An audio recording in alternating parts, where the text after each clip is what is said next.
Bueno, hasta ahora hemos hablado de los tipos de diabetes, las características que cada una de estas tiene. Es importante el diagnóstico, ¿no? El diagnóstico se basa principalmente en esos síntomas clínicos clásicos de poliuria, polifagia, polidipsia. Luego a veces hay un signo, ¿no? La cantocitosis, que prácticamente a nivel de cuello y las axilas empieza a la piel a ponerse negra, ¿no? Son características que nos tienen que guiar a que el paciente probablemente esté con diabetes, ¿no? Entonces, para confirmar, lo que se hace es un diagnóstico laboratorial y solicitar pruebas. La prueba que principalmente en este caso nos está, además, con la clínica guiando de que podría haber algo, es la glucemia, ¿no?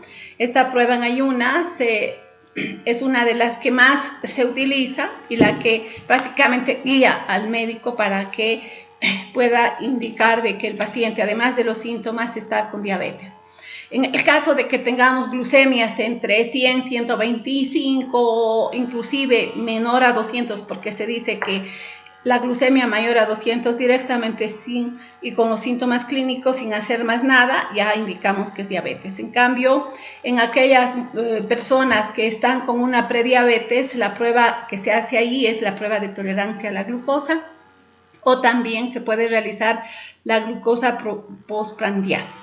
Y respecto a la hemoglobina glucosilada, esta se usa para el diagnóstico y también se utiliza para el seguimiento en el tratamiento, ¿ya? Entonces, cuando hablamos de glucemia nos referimos a la concentración de glucosa en sangre y ya dije, con esas características clásicas de la sintomatología, el paciente generalmente en estos casos baja de peso, principalmente si no hay producción de insulina, ¿verdad? Más específicamente en el tipo 1. Y si en una sola toma está más de 200, decimos que es diabetes, con esos síntomas. No necesitamos ni siquiera hacer alguna otra prueba, ¿no? Si tenemos 2 o más glicemias que estén mayores a 126 y menores a 200, pues también indicamos que es diabetes. Y si estamos entre 110 y 126 en esos rangos en una prediabetes, debemos hacer la prueba de sobrecarga a la glucosa. En esta, la interpretación vendría a ser, en la muestra a las 2 horas, la glucosa tiene que estar más de 200 miligramos por decilitro. Además, repito, de esa sintomatología que este paciente presenta, ¿no? Poliuria, polifagia, polidipsia, pérdida de peso sin ninguna razón, el cansancio excesivo, y a nivel de las mujeres principalmente esas infecciones frecuentes en la vulva, hay prurito, hay en los hombres balanitis, es decir, se inflama la cabeza del pene. Esto puede ser causado por principalmente microorganismos, ¿no? Como los virus, las bacterias, los hongos o algunos alergenos que en este caso podrían estar considerando. Entonces, las pruebas que acabamos de mencionar son la glucosa en ayunas,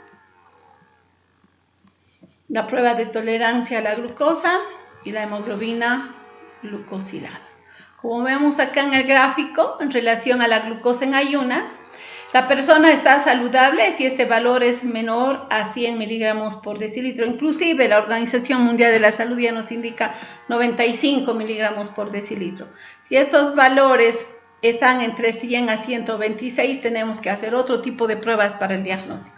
Y si tenemos valores elevados con más de 200 con esas características, el paciente es diabético.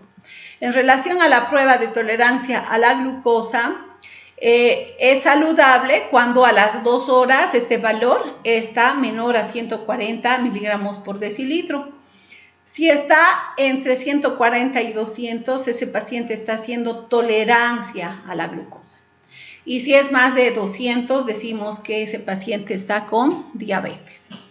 Referente a la hemoglobina glucosilada, los valores saludables son menores a 5,5 entre 5, 7 y 6,5, decimos que hay un riesgo aumentado de diabetes, es decir, está en una prediabetes probablemente, y más de 6,5 es diabetes.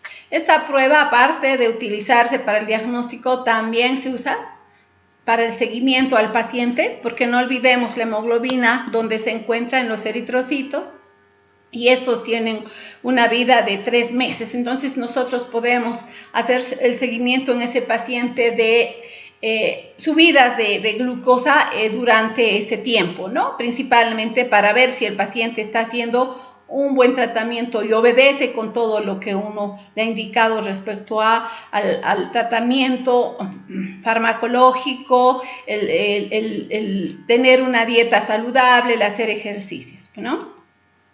Bueno, ¿qué es la prueba de la glucemia? Es determinar la glucosa en ayunas, ya sea en plasma o en suero, y con un ayuno de 10 a 12 horas. Importante esto, ¿no? Para poder hacer las interpretaciones. Y como dije anteriormente, el valor, de acuerdo a la Organización Mundial de la Salud, es menor a 95 miligramos por decilitro. Valores entre 100 y 125 se consideran ya como una prediabetes. En este caso hay que hacer otra prueba, la prueba de tolerancia a la glucosa, que también se llama curva. Antiguamente esta curva se hacía en diferentes tiempos. El tiempo cero, que es la prueba en ayunas, después de darle a tomar 75 gramos de glucosa disueltos en 300 ml de agua, con un poquito de jugo de limón para enmascarar porque no tiene un sabor muy agradable. Se debe pedir que el paciente tome en un lapso de 5 minutos y permanecer en reposo. Y tomar las muestras a los 30 minutos, a los 60, a los 90, a los 120 para realizar la prueba de la glucemia. Importante, el paciente no debe estar en movimiento y tampoco no debe comer, porque esto nos va a generar malas interpretaciones. También debemos considerar algunos aspectos. Si el paciente está con síndrome metabólico, con daño hepático, con infecciones, si está tomando fármacos hipoglicemiantes, si tenemos una hiperactividad de la hipófisis, en este caso principalmente a nivel de la corteza, la secreción de cortisol que hace, o adrenalina también, la acción inversa a lo que hace la insulina. Y en el caso de aquellas personas que estén dosificándose insulina y se hacen la prueba la mañana habiéndose inyectado, pues vamos a tener en todos estos casos hipoglicemias, ¿ya? Porque en el daño hepático sabemos muy bien que si el hígado está dañado es signo de que esto no está generando bien su proceso metabólico, no hace una buena gluconeogénesis y podemos interpretar mal, ya que la glucosa va a estar baja, teniendo aún así ese problema, ¿no? Las infecciones, sabemos muy bien que las bacterias se consumen nuestra glucosa, y a nivel de lo que es el síndrome metabólico hay alteraciones en esto, sobre todo las hipertrigliceridemias. Hablamos también de los datos de hipercolesterolemias, que en este caso también pueden alterar. ¿Cómo interpretamos la prueba de tolerancia a la glucosa? Esa que hemos usado dándole al paciente 75 gramos de glucosa en 300 ml de agua. Al cabo de las 2 horas, es decir, a los 120 minutos, la glucosa debe estar menor a 140 miligramos por decilitro. Si este valor en esa muestra a las 2 horas está más de 140 y menos a 199, decimos que el paciente está haciendo una intolerancia a la glucosa. Es decir, está en un proceso de prediabetes. Y si este valor está por encima de los 200, directamente indicamos que este paciente está con diabetes. Los endocrinólogos principalmente, para hacer su diagnóstico temprano al inicio, hacen la toma de muestra a la hora, ¿ya? A los 60 minutos. Y no solamente la determinación de la glucosa, sino también de la insulina. No olvidemos que en el diabético tipo 2 hay hiperinsulinemia, ¿no? En este caso, en el resultado que va a tener este paciente va a haber hiperinsulinemia, pero en este caso los valores de la glucosa van a estar bastante elevados sin llegar a la normalidad, ¿no? Cuando hablamos de la glucosa postprandial, nos referimos a que el paciente en esta prueba lo que tiene que hacer es hacer una ingestión de alimentos ricos en carbohidratos. Por ejemplo, pedirle que vaya a comer un silpancho, aquello que tenga arroz, papa, ¿no? Alimentos ricos en ayunas. Después de que se le extrae la sangre en ayunas, se le pide al paciente que vaya a comer y pedirle que vuelva al laboratorio, se quede en reposo y hacer la extracción de la muestra a las 2 horas. Vemos ahí que igual que en el caso anterior, cómo se interpreta, si el valor está a las 2 horas menor a 140, está en buenas condiciones, está saludable. Si el valor está entre 140 y 199, está haciendo resistencia. Y si es más de 200, el paciente es diabético. Referente a la hemoglobina glucosilada, no olvidemos que la hemoglobina se glucosila porque los valores de glucosa están elevados, ¿no? No solamente hay glucosilación de esta proteína, sino también de otras proteínas. Pero en este caso, la que utilizamos como prueba de apoyo en la diabetes es la hemoglobina glucosilada. Ojo, el valor, como anteriormente dije, menor a 5,5, me está indicando que esos valores de glucosa están dentro de los márgenes aceptables, ¿ya? Que refleja esa concentración promedio de 97 más o menos, ¿no? Entre 76 a 120. Por ejemplo, si tenemos una hemoglobina glucosilada de 9, está bastante elevada.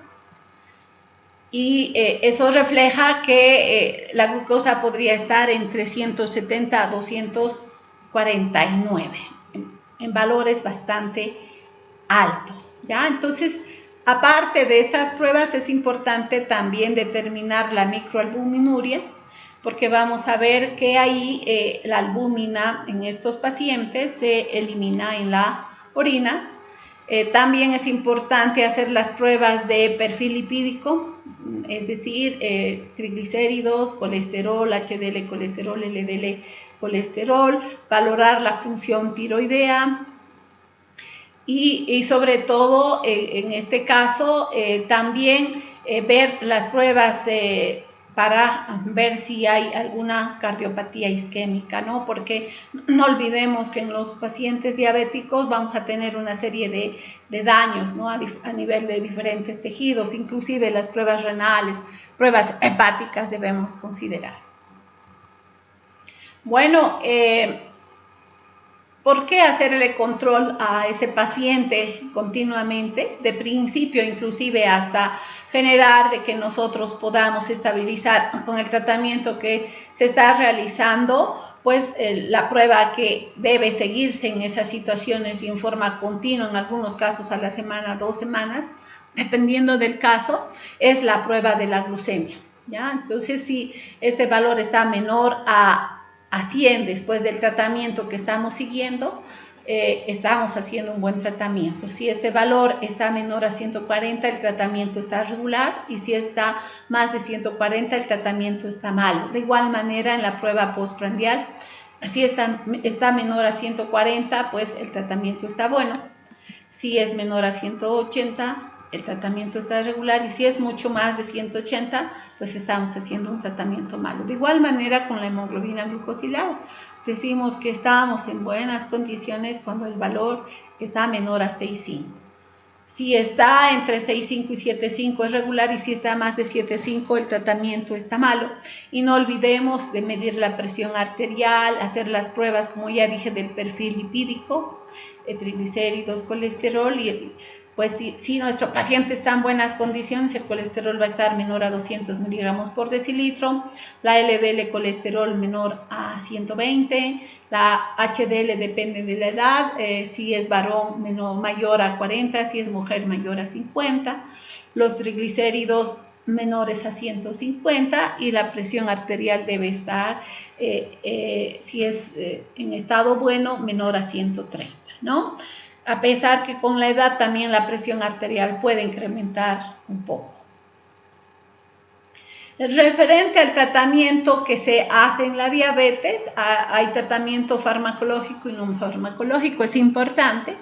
A nivel del tratamiento no farmacológico se debe hacer un control dietético, disminuir los carbohidratos, las grasas, disminuir la cantidad de alimentos, entonces una dieta rigurosa, seguida por un nutricionista e inclusive un diabetólogo debe tratarle a ese paciente, ¿no? Hacer el control de peso, ver si no tiene bajas bastante considerables, recomendarle el ejercicio físico por lo menos 5 veces al día, cada día mínimamente 30 minutos. A nivel de lo que es el tratamiento farmacológico, si es insulino dependiente, es decir, diabético tipo 1, no está secretando insulina, el tratamiento es insulina exógena. En el caso del diabético tipo 2 hay que darle hipoglicemiantes orales. Sabemos muy bien que en esa patología hay acidosis metabólica, ¿no? Porque hay alteración, como ya hablamos anteriormente, a nivel del metabolismo, de carbohidratos, de lípidos. No olvidemos que hay mucha glucosa, esta al catabolizarse va a producir ácido pirúvico, va a incrementar la concentración de ácido láctico, va a producir acetilcoenzima, el ácido acético. Esta acetilcoenzima está yendo a sintetizar ácidos grasos, también acetilcoenzima va a sintetizar cuerpos cetónicos y todo ello está produciendo la cetoacidosis. Y algo muy importante durante el tratamiento hay que hacer la vigilancia de la glucosa, ¿no? La glucemia. Y de la hemoglobina glucosilada, como ya manifesté anteriormente. Referente al tratamiento con hipoglicemiantes, hay 3 grupos de medicamentos de acuerdo a su mecanismo de acción. Tenemos a las drogas insulinosecretoras.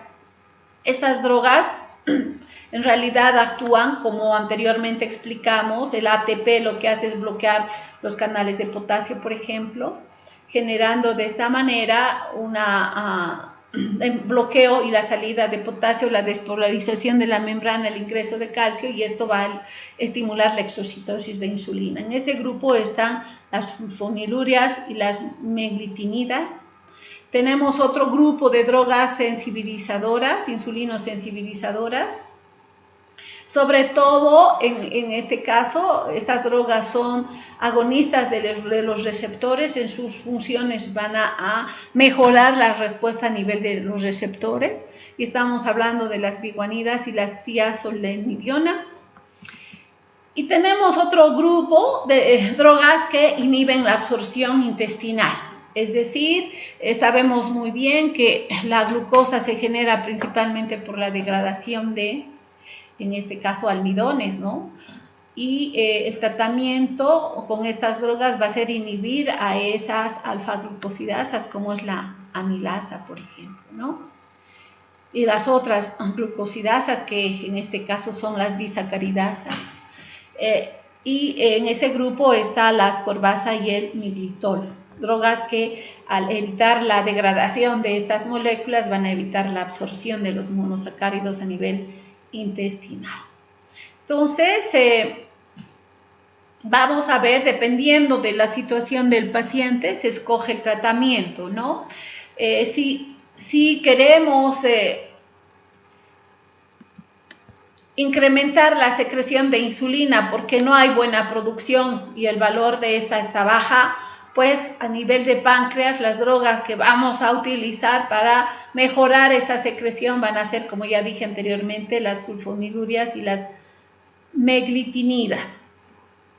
Ojo, si queremos mejorar la captación periférica de glucosa vamos a utilizar las tiazolinedionas, es decir, mejorar el ingreso de glucosa en el tejido adiposo y en el músculo.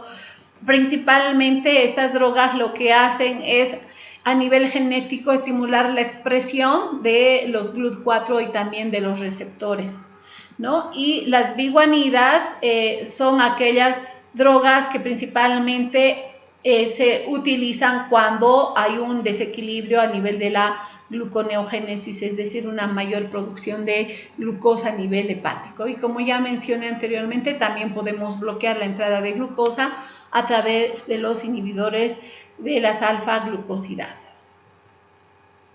Entonces vamos a describir cada uno de estos grupos.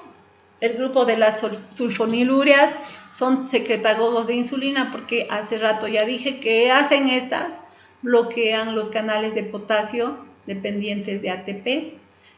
Al bloquear este canal, estamos evitando que potasio salga, el incremento de cargas positivas despolariza la membrana, esto genera la entrada de calcio, y calcio juntamente con la cascada de señalización de las incretinas, es decir, la producción de AMP cíclico va a generar la exocitosis de insulina, a que se libere a nivel de las células pancreáticas la insulina.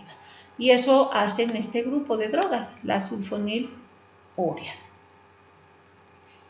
Y ahí tenemos 3 generaciones, las de primera, segunda y tercera generación. Las que actualmente se están utilizando principalmente son ya las de segunda y tercera generación. Entonces su función, repito, es estimular la producción de insulina a nivel de las células beta pancreáticas a través de ese proceso de exocitosis que estas generan. También se ha visto que hay un aumento en la producción de receptores al hacer el tratamiento con estas drogas. Otro efecto que generan a nivel del metabolismo es inhibir la lipólisis y la gluconeogénesis. De tal manera van a bajar también los niveles de glucosa, ¿no? Al inhibir la gluconeogénesis no hay producción de glucosa de nuevo, y al inhibir la lipólisis no hay generación de glicerol. Sabemos muy bien que esta molécula va a ir a estimular ese proceso de gluconeogénesis. Y pues a nivel de las drogas, en este caso sensibilizadoras a la insulina, la droga que principalmente se utiliza es la metformina. Es decir, su función de esta principalmente está actuando a nivel de músculo, a nivel del tejido adiposo, estimulando la captación de glucosa, es decir, haciendo que esos GLUT4 capten y permitan el ingreso de glucosa a estos tejidos. Y también otro efecto que se ha visto en estas drogas es la inhibición de la gluconeogénesis y el incremento de la glucólisis, procesos que de esa manera van a ir a disminuir los niveles de glucosa en sangre. Entonces, a nivel de hígado, la principal acción es inhibir la gluconeogénesis, también la glucogenólisis y la oxidación de ácidos grasos. Y a nivel intestinal se ha visto que también tienen una acción de inhibir la absorción de la glucosa. Entonces es una de las drogas que se está utilizando más. Tiene efectos adversos, sobre todo por la acidosis que genera y los problemas gástricos que produce, ¿no? Produciendo diarreas, genera vómitos, genera náuseas. Las tiazolinedionas o glitazonas, hay varios tipos: rosiglitazona, pioglitazona, troglitazona.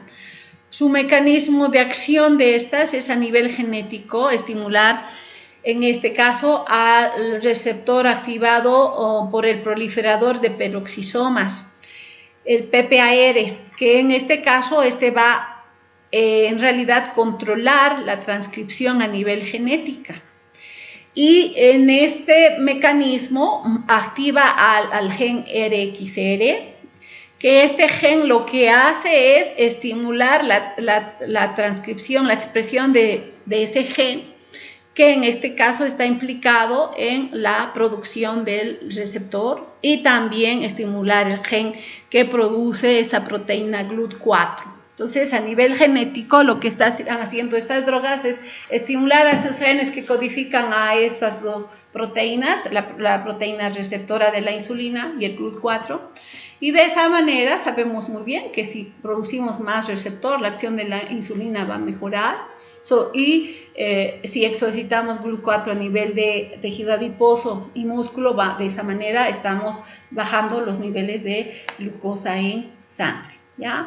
Otra acción que también tiene, inhibe la inflamación. ¿Por qué? Porque inhibe al TNF-alfa y también los niveles de ácidos grasos libres, ¿no? Porque sabemos muy bien que los ácidos grasos libres son los causantes, sobre todo porque la obesidad, porque en estos los ácidos grasos libres están en abundante cantidad en el plasma. Y ojo, estos están generando ese estrés oxidativo y el daño a nivel del receptor. Por eso se genera la resistencia a la insulina y estamos hablando del diabético tipo 2. Entonces, estas drogas se llaman drogas sensibilizadoras a la insulina porque sobre todo están mejorando esa sensibilidad de esos tejidos insulino dependientes que son el tejido adiposo muscular, y también va a permitir un mayor ingreso de la insulina a nivel hepático, ¿ya?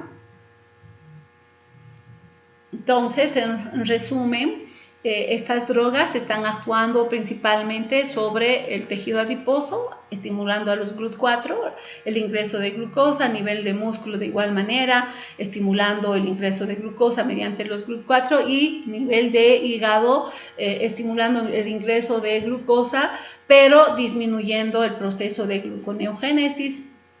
Está todavía en observación el hecho de que a nivel de las células pancreáticas estas drogas también podrían estimular en parte la secreción de insulina. Entonces, no olvidemos, viendo todo ello, lo que nosotros estamos haciendo es estimulando la sensibilización de estos tejidos insulino dependientes.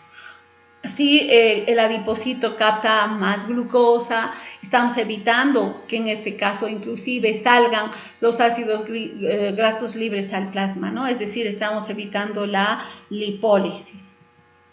Y a nivel de los inhibidores de las alfa-glucosidasas, el mecanismo de acción es hacer una competencia a nivel de lo que es el intestino con la amilasa pancreática y las otras glucosidasas, ¿no? Las maltasas, sacarasas, las dextrinasas en este caso, que lo que están haciendo es romper esos enlaces glucosídicos alfa y liberar monosacáridos. Estas drogas en realidad tienen una estructura semejante a los oligosacáridos, a esas dextrinas principalmente, y lo que van a hacer es competir con esas drogas, inhibiendo ese proceso de absorción de esos monosacáridos, ¿no? Entre sus efectos colaterales tenemos diarrea, flatulencia, malestares, sobre todo a nivel gastrointestinal, y algo que generan estas drogas es hepatotoxicidad. Por eso cuando se hace tratamiento con estas se debe usar las pruebas hepáticas para ver si no hay daño hepático al usar estas drogas, ¿no? Y tenemos dos medicamentos, la ascorbasa y el miglitol, que se utilizan con este tipo de acción en el tratamiento de la diabetes. No debemos olvidar que en el diabético también hay hipertrigliceridemias. ¿Eso por qué? Porque la hiperglucemia está yendo a activar la síntesis de ácidos grasos y almacenamiento como triglicéridos. Entonces, en estos pacientes los triglicéridos y el colesterol también van a estar elevados. Por tanto, es importante hacer un tratamiento para bajar esos niveles, ¿no? Y las drogas que se utilizan, el Orlistat y el Senical, son drogas que a nivel intestinal van a bloquear a la lipasa pancreática. Por tanto, al bloquear a esta enzima, estamos evitando la absorción de las grasas. No olvidemos que cuando se hace ese tratamiento, las heces son esteatorreicas, es decir, observamos las gotitas de grasa en las heces. Para disminuir los niveles de colesterol, las drogas que se utilizan son las estatinas. Las estatinas lo que hacen es inhibir a la hidroximetilglutarilcoenzima reductasa, esa enzima clave que regula el metabolismo del colesterol. Y tenemos un grupo enorme, ¿no?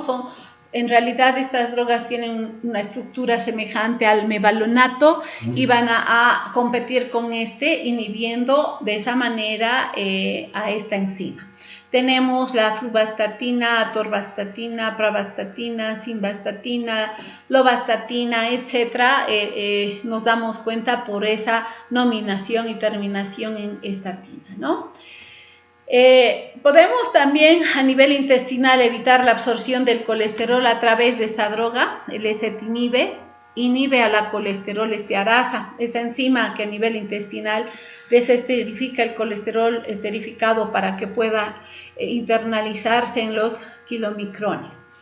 Y los fibratos también son hipotrigliceridemiantes, es decir, ¿qué es lo que hacen estos? Activan a la lipasa, lipoproteína lipasa en realidad, hepática, haciendo que de esa manera se disminuya los triglicéridos, ¿ya? Y evitando de esa manera el incremento de las grasas a nivel de la circulación. No olvidemos que las complicaciones en esta patología se dan también a nivel de la retina, a nivel del riñón, generando nefropatías, y a nivel neurológico las neuropatías. Entonces, el tratamiento diabético también debe considerar el tratamiento de estos daños, ¿no?, en estos tejidos. ¿Qué complicaciones tenemos a largo plazo en esta patología? Podemos ver microangiopatías y macroangiopatías. A nivel de lo que son las microangiopatías, generalmente esto va a generar la alteración en el engrosamiento de la membrana basal del lumen de los vasos, y eso generalmente a nivel de los riñones, generando entonces la nefropatía diabética, dando lugar a insuficiencias renales, y de la misma manera a nivel de la retina, produciendo la retinopatía, las cataratas e inclusive la ceguera. Si hablamos de las macroangiopatías, principalmente las alteraciones en estos casos se están dando a nivel de los vasos de calibre mayor, y el efecto sobre todo va a ser a nivel de las arterias. En cambio, en las microangiopatías más es a nivel de los capilares, ¿no? Y esto va a generar vasculopatías periféricas, generar sobre todo las ulceraciones a nivel de los pies, produciendo lo que es el pie diabético, y generando una serie de enfermedades cardiovasculares e inclusive problemas neurológicos, ¿no? Bueno, y esta enfermedad prácticamente genera complicaciones a nivel de varios tejidos, como ya explicamos. A nivel de los ojos se genera las retinopatías, las cataratas, la ceguera, inclusive a nivel de la piel hay mayor susceptibilidad a las infecciones por bacterias, por hongos. A nivel hepático también va a haber insuficiencias hepáticas, ya hemos visto, hemos indicado a nivel de la piel principalmente el pie diabético. A nivel del sistema nervioso va a generar una serie de efectos generando neuropatías. A nivel de la boca vamos a tener gingivitis, sangrados, etcétera, problemas a nivel de corazón por las cardiopatías que se están generando, y problemas de insuficiencia a nivel de los riñones. Entonces, las complicaciones son diversas en varios tejidos, ¿no? ¿Por qué las macroangiopatías? Sobre todo porque no olvidemos que el incremento del colesterol y las grasas circulando a nivel de los vasos, esto genera un estrés oxidativo a nivel del endotelio, el daño que va a permitir entonces que las LDL se oxiden. Esas LDLs oxidadas lo que van a hacer es generar la migración de macrófagos, para fagocitar esas moléculas oxidadas y de esta manera generar las células espumosas. Va a haber en este caso mayor producción de tejido conectivo y todo ello, como vemos acá, va a ir a generar la formación de esas placas ateromatosas, generando entonces la obstrucción a nivel de los vasos, como vemos acá, ¿no? Puede, al disminuir la circulación, pues no hay una buena circulación de oxígeno y la falta de oxígeno va a generar daño en esas células y como efecto podemos tener problemas cardiovasculares, o sea, infartos de miocardio o también a nivel cerebral, problemas de accidentes cerebrovasculares, ¿no? Hay daño en el endotelio, pueden haber sangrados además y eso generar los trombos y las alteraciones en esta patología, ¿no?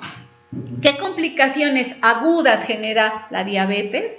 Dos complicaciones, la cetoacidosis diabética y el estado hiperosmolar hiperglucémico. La cetoacidosis diabética, también conocida como coma hipercetónico, en realidad es característico del diabético tipo 1. ¿Por qué? Porque se manifiesta con cetonuria. Eso se da porque los niveles de glucosa están elevados. Además de las manifestaciones características que ya conocemos, ¿no? Poliguria, polifagia, polidipsia, náuseas, hay vómitos. Ojo, vamos a tener también glucosuria. ¿Eso por qué? Porque hay depresión del volumen vascular, es decir, a nivel de lo que es el riñón no hay una buena reabsorción de glucosa y esta va a ser eliminada por la orina, ¿no? Estos pacientes presentan dolor abdominal, hay vasodilatación periférica y por tanto hipotensión, aliento a frutas, eso por la producción, el incremento de cuerpos cetónicos. Puede haber taquipnea, deshidratación, hay letargo, depresión del sistema nervioso y esto puede conducir inclusive a coma. No olvidemos esto, ¿por qué? Porque la cetoacidosis está produciendo acidosis metabólica, ¿no? Puede generar edema cerebral e isquemias en varios tejidos, principalmente a nivel cardíaco y a nivel cerebral. Entonces, estas alteraciones en este tipo de complicación aguda principalmente se debe a que está habiendo una disminución en el transporte de glucosa a nivel de los GLUT4, ¿ya? Eso debido a que la insulina no está funcionando bien. Sabemos muy bien que acá principalmente es el receptor el que está fallando, ¿no?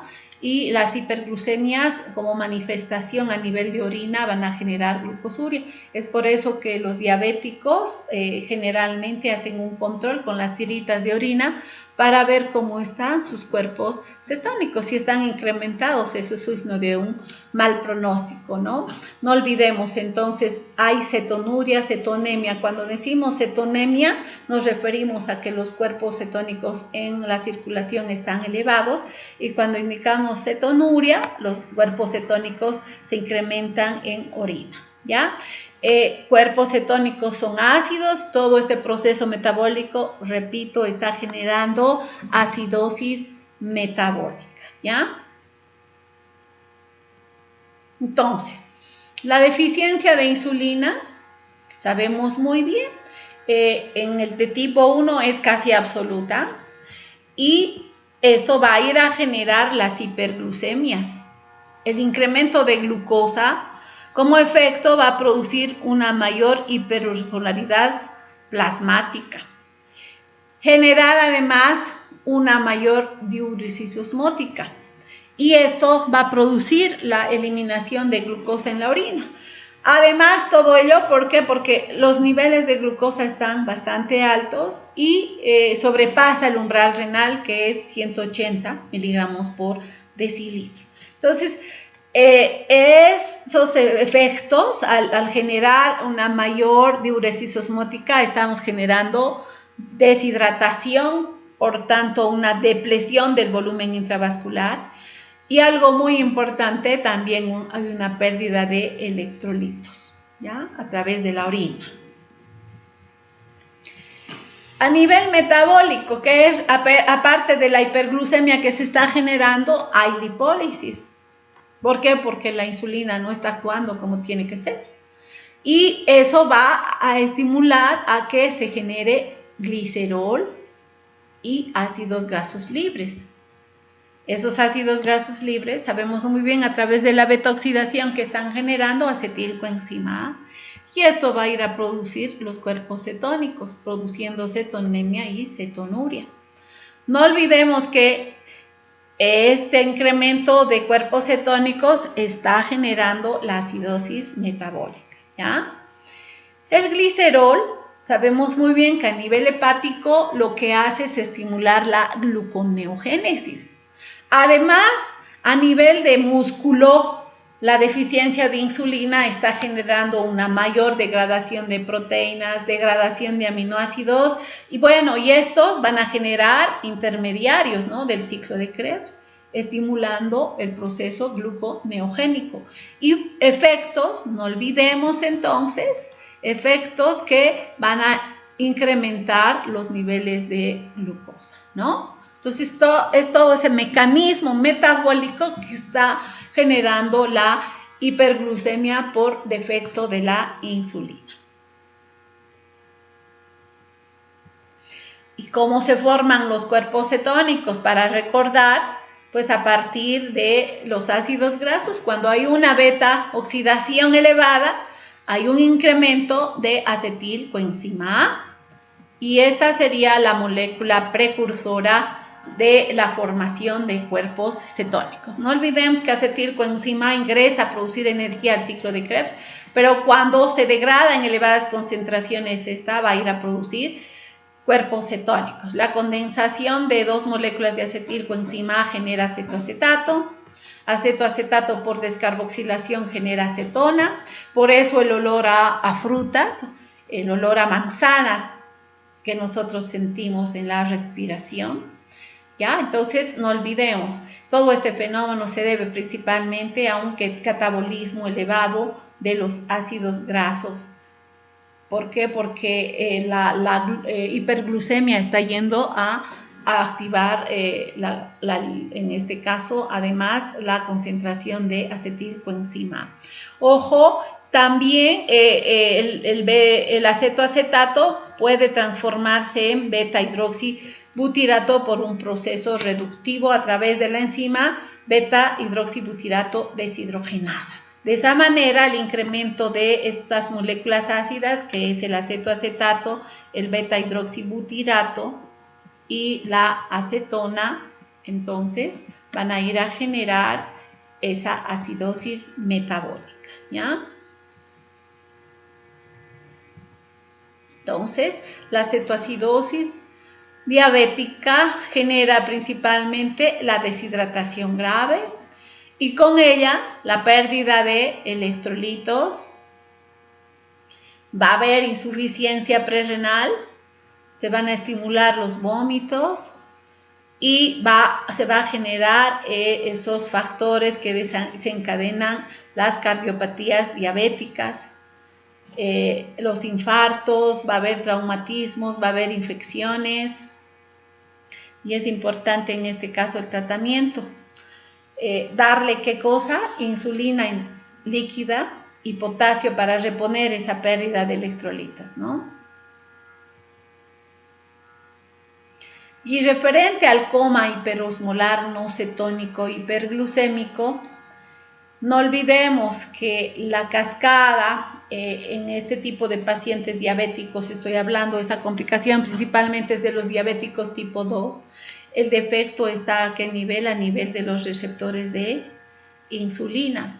Si este falla, la insulina no actúa generando ese proceso de señalización intracelular y activación de una serie de eventos, ¿no?, a nivel de lo que es la expresión de genes y uno de ellos, lo más importante, va a ser que no se exprese el gen de GLUT4 y por tanto si este GLUT no es producido y exocitado a la membrana, no vamos a tener el ingreso de glucosa a esas células como son el tejido adiposo y el tejido muscular, y eso está desencadenando un coma hiperosmolar, hiperglucémico, pero no cetónico. No olvidemos que en estos pacientes hay insulina. Lo que está fallando son los receptores, y si hay insulina inhibe la producción de cuerpos cetónicos.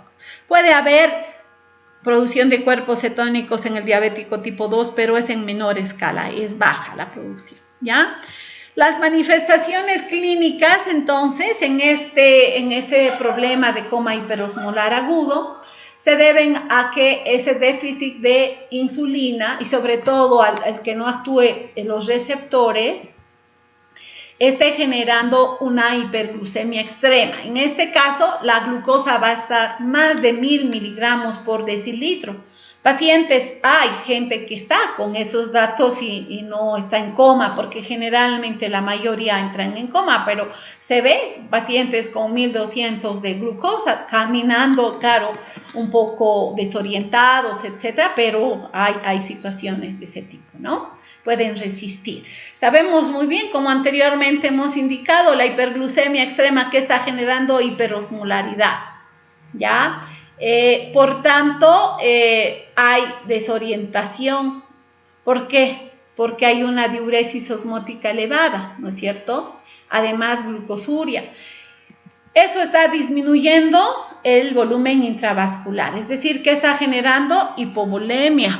Por tanto, hay hipotensión. ¿Por qué la hipovolemia? Porque la diuresis va a generar la deshidratación profunda.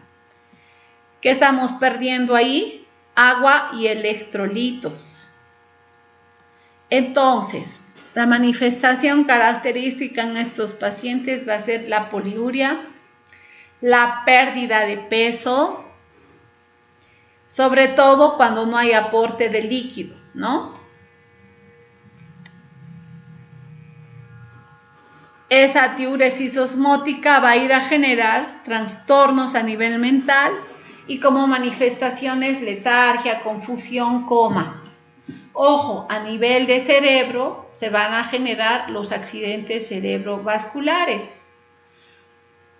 A nivel cardíaco, los infartos, las taquicardias, y también podemos observar predisposición a las infecciones. En este caso, no hay buena respuesta, en este caso inmunitaria, y la sepsis, esa infección generalizada, ¿no?, bacteriana que se da, u otro tipo de infecciones, por ejemplo, a nivel de piel, los hongos, a nivel de la lengua, por ejemplo, las candidiasis, etcétera, a nivel de pulmones, neumonías por esos procesos infecciosos que se están generando, y esas vendrían a ser las complicaciones de un coma hiperglucémico no cetónico.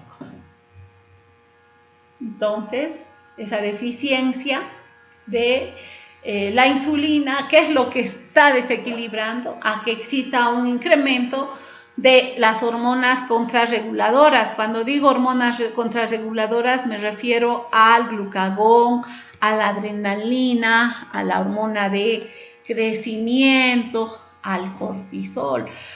Procesos que al generar el incremento de estas hormonas están induciendo la proteólisis y disminuyendo la síntesis de proteínas. Por tanto, si hay proteólisis, ¿qué se están generando? Aminoácidos gluconeogénicos, ¿no es cierto?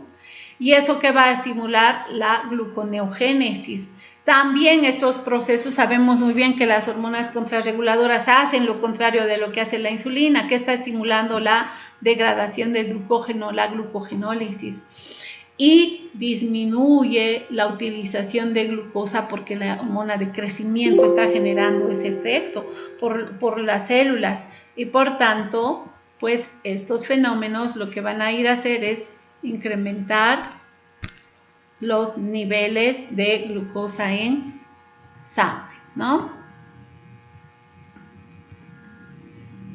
Entonces, al generarse la hiperglucemia, esos procesos que ya acabamos de mencionar, ¿no? Deshidratación profunda por la pérdida de agua y electrolitos, hay glucosurias, hay lesiones a nivel renal por la deshidratación que se está generando, y esto produce la hiperosmolaridad, ¿no? Repito acá, la producción de cuerpos cetónicos es mínima o está ausente, no se da en este tipo de manifestación. Raramente podría darse, a pesar que las glucosas están bastante elevadas, sobre 1000 miligramos por decilitro. ¿Cuál sería el tratamiento en este caso? Para mejorar esas condiciones de deshidratación, hidratar, debe en este caso ponerse un suero salino al 0,9% con electrolitos, en este caso potasio principalmente, administrar líquidos intravenosos hipotónicos, reponer el potasio, insulina endovenosa inmediatamente y corregir la acidosis en caso de que exista, ¿no? La acidosis, para esto el tratamiento, ya sabemos, es el bicarbonato que va a ir a neutralizar esa acidosis que se está generando. Entre otras complicaciones de estas patologías tenemos a nivel digestivo, las diarreas, las gastroperecias no funcionan muy bien, disfunciones sexuales, problemas a nivel dermatológico, infecciones en la piel, a nivel de los ojos vamos a tener glaucoma, a nivel de las encías, enfermedades periodontales y a nivel de los ojos también las cataratas, ¿no? Entre otras complicaciones que se observan frecuentemente y problemas genitourinarios, hay infecciones frecuentes en estos pacientes, ¿no? Urinarias. Y entre las complicaciones microvasculares tenemos enfermedades oculares como las retinopatías, el edema de mácula, a nivel del sistema nervioso las neuropatías, tanto motoras como vegetativas. A nivel macrovascular vamos a tener las ateropatías coronarias, es decir, esos problemas de aterosclerosis que van a dar lugar a los infartos, las enfermedades vasculares periféricas y vasculares cerebrales a nivel de lo que son las macrovasculares, ¿no? ¿Por qué la retinopatía? Porque la hiperglucemia genera daño. ¿A qué nivel? A nivel de los capilares de la retina. Eso va a producir, en realidad, la hiperglucemia, un incremento de retinol en los periocitos y esto va a producir la pérdida de la contractibilidad de esas células y la muerte, generando entonces un aumento en la vasodilatación y la permeabilidad en estas células. También se observa la glucosilación de proteínas, tal es mi caso, me van a operar el viernes, justamente, ¿por qué? Porque estoy con cataratas tan joven, chicos, y no tengo diabetes, no hago tratamientos con corticoides, no sé si es el COVID o probablemente sea el estado de hiperactividad que tengo, ¿no? De producir mucho cortisol por el estrés crónico que tengo probablemente, ¿no? Y como vemos acá en el ojito, hay glucosilación de proteínas, eso genera exudados serios y de esa manera microaneurismas y macroaneurismas, ¿no? Dando lugar a isquemias, la muerte en la retina y generando de esa manera los microinfartos y la ceguera, ¿no? Lamentablemente, los pacientes, si no se tratan y regulan sus niveles de glucosa, van a tener ese tipo de complicaciones. Y también a nivel de las nefropatías diabéticas, sobre todo hay alteraciones en las arterias, tanto eferentes por la vasodilatación que se está generando. También la glucosilación puede darse a nivel de las membranas basales, generando de esa manera los engrosamientos.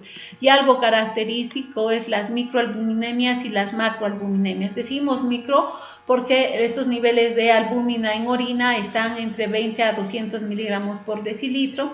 En cambio, macroalbuminurias, cuando estos niveles están mayores a 200 miligramos por decilitro, ¿ya? También encontramos, o sea, como la albúmina está presente, eso significa que hay proteinuria, y eso es lo que con la tirita también se puede observar, no solamente los cuerpos cetónicos, sino también si hay o no eliminación de proteínas a nivel renal. Puede haber hipertensión arterial, como dije anteriormente, hay engrosamiento de la membrana basal glomerular, eso genera una estrangulación, una obstrucción a nivel de las asas capilares, y de esa manera se reduce el lumen, ¿no? Esto que está generando a que el flujo plasmático disminuya, de igual manera la filtración glomerular, y termine en una insuficiencia renal ese paciente, ¿no?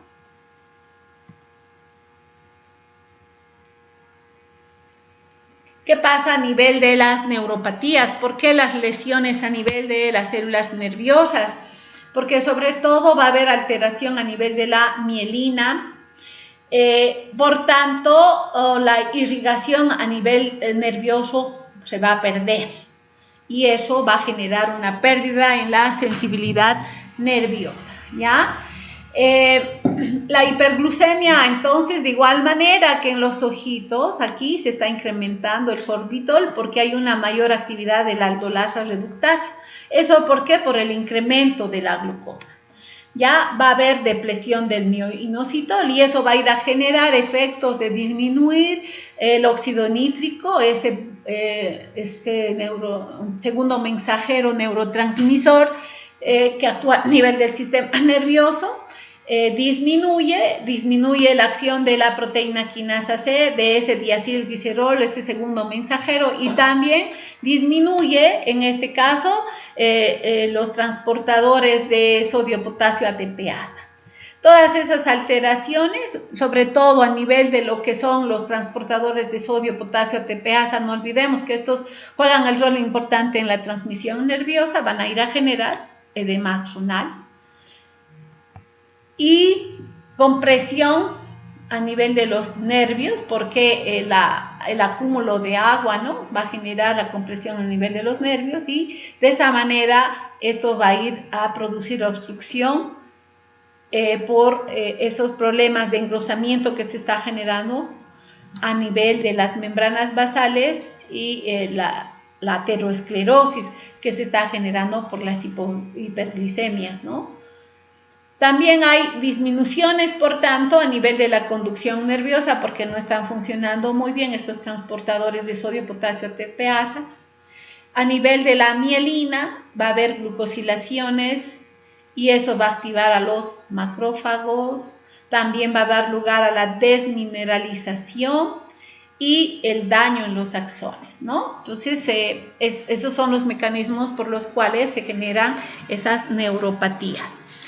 Y las retinopatías, no olvidemos que el umbral renal de la glucosa es de 80 miligramos, ¿ya? O 8 milimoles por litro. Entonces, los glomérulos no funcionan muy bien, no están filtrando bien la glucosa. Los túbulos renales tampoco hacen esa reabsorción, porque sobre todo están fallando esos transportadores SGLT, esos transportadores secundarios de sodio-potasio, ¿no es cierto? Y esto va a generar a que cuando se supera el umbral renal a nivel renal, entonces va a haber eliminación de glucosa por la orina, generando la glucosuria, ¿no? Y a nivel de lo que es la madre con diabetes gestacional, estoy hablando de un niño grande de madre diabética. El niño es grande porque en realidad en esta patología que tiene la madre, la diabetes, hace que el niño produzca hiperinsulinemia, ¿no? Por la hiperglicemia que está generando la madre.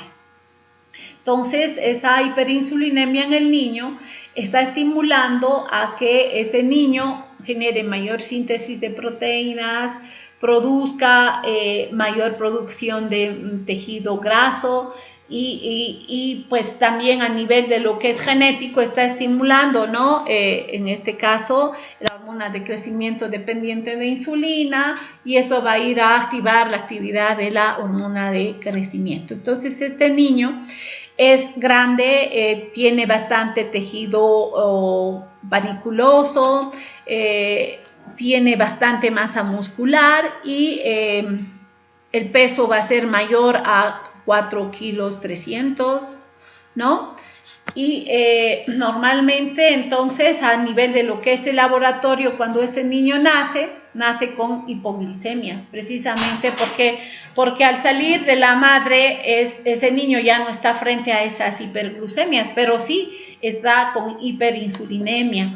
Por tanto, este niño va a nacer con esos problemas de convulsiones, precisamente por la hipoglicemia que se está generando, ¿no? Inmediatamente el tratamiento es darle en la alimentación glucosa o ponerle suero glucosado, ¿no? Suero al 10% de glucosa para corregir inmediatamente la hipoglicemia y evitar esas convulsiones, ¿no?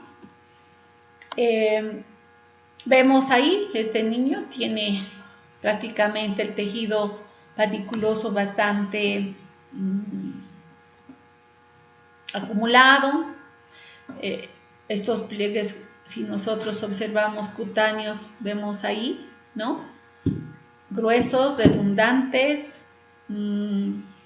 Tiene su abdomen con acúmulo de tejido adiposo, ¿no? Y es grande para su edad gestacional. Entonces, ¿cuáles serían las manifestaciones clínicas de este niño? Característica, la hipoglicemia está baja, inclusive menor a 40 miligramos por decilitro, y que va a tener hiperinsulinemias, ¿no?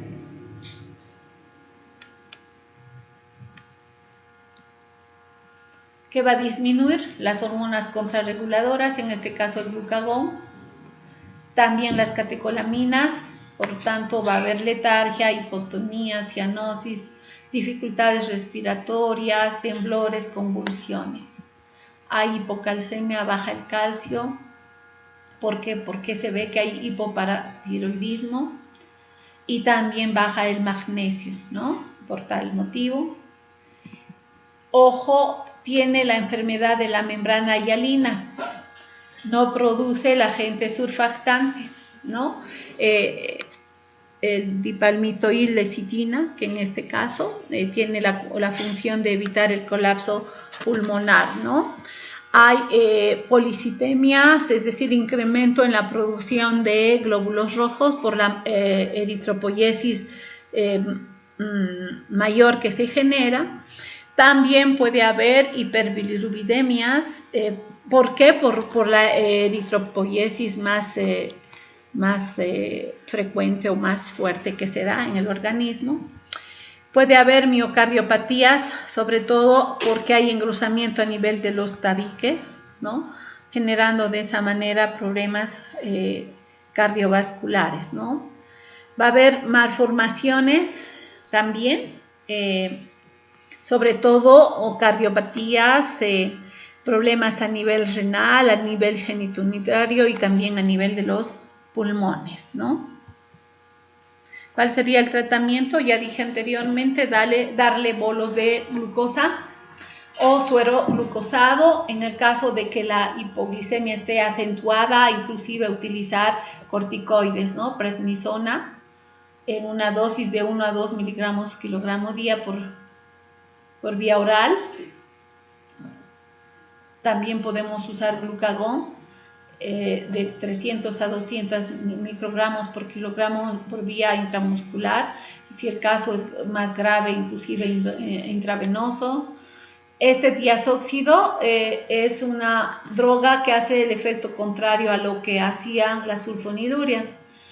Más bien lo que hacen es activar los canales, vemos acá, el canal de potasio dependiente de ATP.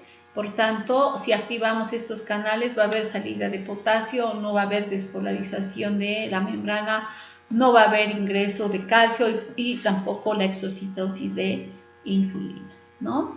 Y finalmente volvemos a hablar de esta patología que es la deficiencia de glucosa 6-fosfatasa de la enfermedad de Buerger. No olvidemos que en esta enfermedad el defecto está en la glucosa 6-fosfatasa. Por tanto, este defecto va a hacer de que se incremente la glucosa 6-fosfato, se inhiba la degradación del glucógeno. Esto va a generar daño hepático, produciendo la hepatomegalia y dando lugar a las hipoglucemias, ¿no es cierto? Para el diagnóstico de esta enfermedad, pues sabemos muy bien que debemos hacer estudios en sangre. En primer lugar, determinar niveles de la deficiencia de esta enzima, de la glucosa 6-fosfatasa, hacer radiografías, ecografías para ver cómo están los depósitos de glucógeno en el hígado, si hay hepatomegalias. A nivel, en realidad, genético, hacer estudios sobre el gen de la glucosa 6-fosfatasa, si es que hay mutaciones o este gen prácticamente no está presente, ¿no? No olvidemos que en este paciente se generan hipoglicemias, principalmente en ayunas profundas, dando lugar a convulsiones. Va a haber acidosis láctica, como ya hemos mencionado, porque la glucosa 6-fosfato va a entrar a la vía glucolítica. Eso va a generar hiperbilirubinemias, hiperlacticidemias, el incremento de acetilcoenzima A, dando lugar a una mayor síntesis de ácidos grasos, triglicéridos y colesterol, a la producción de cuerpos cetónicos, y hay cetoacidosis metabólica en este tipo de pacientes, ¿no? ¿Por qué la hepatomegalia? Porque se va a inhibir la glucogenólisis, ¿no? Al ver el incremento de glucosa 6-fosfato en esta patología, dando lugar inclusive a adenomas hepáticos. Si hay hipoglicemias, esto va a generar retraso en el crecimiento.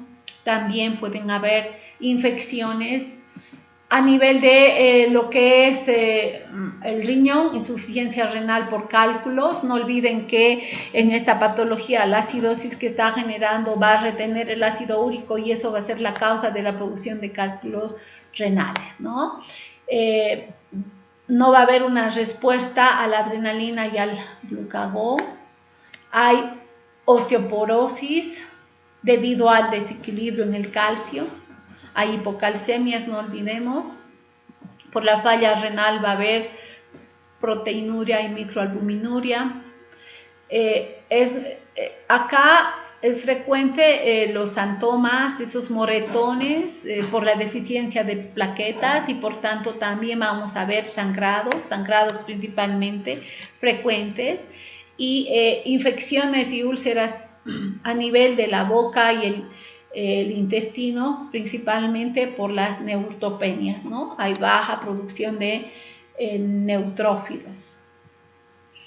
Bueno, chicos, hasta acá hemos terminado lo que es la gluconeogénesis.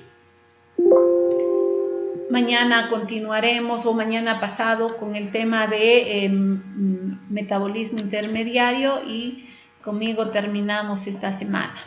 No sé si hay alguna consulta, alguna pregunta.